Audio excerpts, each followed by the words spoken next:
Hello guys! So ayan, first video, first vlog. Grabe, sobrang hirap pala mag voice over. Kaya bilib na bilib ako sa mga nagvo-voice over talaga. At yun nga, napagdesisyonan namin ng kapatid ko na bumili ng pagkain namin sa 7-Eleven sa ngayon. At habang ini-edit ko yung video, grabe, nakita ko na lang yung mukha ng kapatid ko. Sobrang dami niyang exposure. Gusto ata niyang angkinin yung vlog na to, mga guys. At habang papunta nga kami sa 7-Eleven, grabe na-realize ko lang kung gaano na binabago ni Lord yung buhay namin. Dati naalala ko nung bata pa kami, sobrang hirap ng buhay talaga.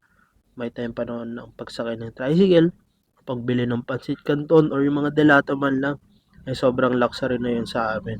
Pero ngayon, grabe yung mga blessings na binibigay ni Lord sa amin. So balik tayo dito sa 7-Eleven. So nandito na nga kami sa 7-Eleven. At tumitingin na nga kami ng mga pagkain namin na gusto namin siyempre ikain, kainin, ikain. Pero grabe, mahal pala dito mga guys. Pero dahil naka-video tayo at iba-vlog natin to, hala, sige, at bumili na lang kami. Pero grabe guys, namamalan pa rin talaga ako dito. Pero siguro kasi nasanay ako sa pagtitipid na hindi gagastos ng pera ng ganun-ganun na lang.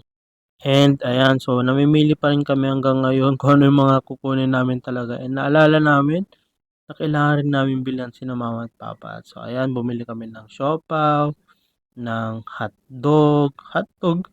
Basta yung ano, yung hotdog na may tinapay. Ah, ano ba?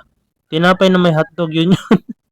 So ayan na nga, ayan nakapag-fast forward na rin. So hulaan nyo na lang kung magkano yung binayaran namin dito. Ayan, so paldo-paldo yung kapatid ko, tuwang-tuwa siya dito. Tingnan nyo naman yung mukha niya mamaya. Ayan no, 'di ba? Panalong panalo talaga. So ayan, at umuwi na nga kami. At mamaya titingnan natin kung ano yung mga kinuha namin isa-isa. So eto na nga, isa-isahin natin kung ano yung mga kinuha namin. Ayan no, tuwang-tuwa.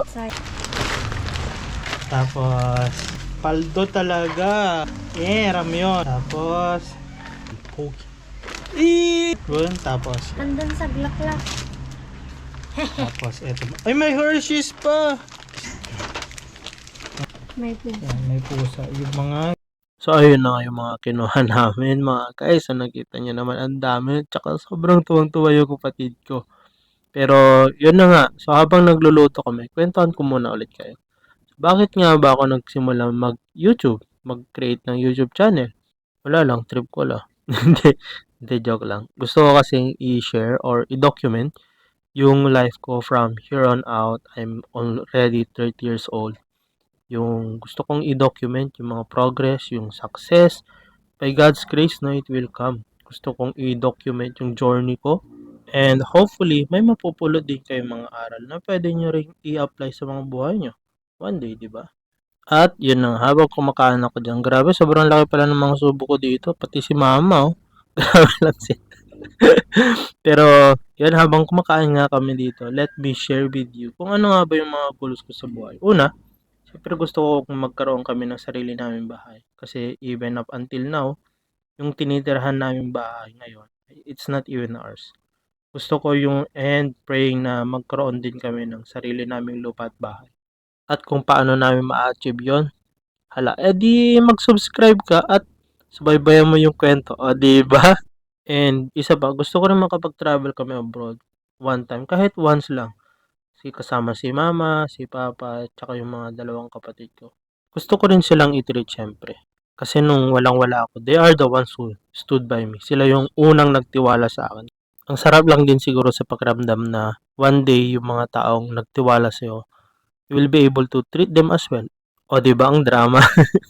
Pero ewan, doon sa dalawang yan, ang dami nilang pinagkikismisan, ang dami nilang pinag-uusapan. Ewan ko, basta pag nagsama yung mga yan, lagi, ewan, basta ganun. So, if you are in your early 30s, late 30s, late 20s, early 20s, or early 40s, and you're thinking of starting over again, tara, samahan nyo ako sa journey na to. So, ayun lang siguro sa ngayon mga guys. See sa susunod na ating vlog. So, this is JC.